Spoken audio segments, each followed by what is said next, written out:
चीन में एक बुढ़िया रहती थी। उसके पास 2 मटके थे।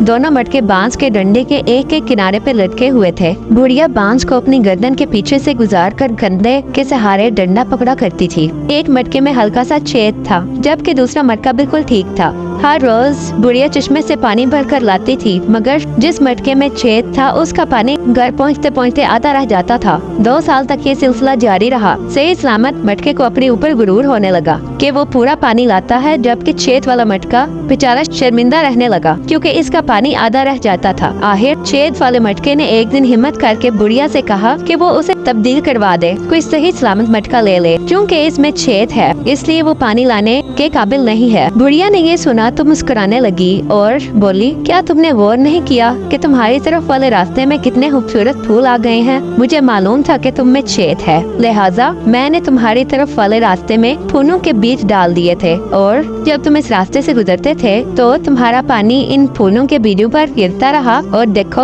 आज कितने खूबसूरत और रंग बिरंगे फूल सिर्फ तुम्हारी वजह से उगे हैं, और मुझे भी ज्यादा मेहनत नहीं करनी पड़ी। मैं इन सब फूलों को गुलदस्ते बनाकर अपना घर सजाऊंगी। मैं तुम्हारे बगैर ये काम नहीं कर सकती थी। हर किसी में कोई न कोई खूबी और हामी जरूर होती है, मगर असल मजा तो ये है कि आप किसी की हामी को किस तरह खूबी में तब्दील करते हैं।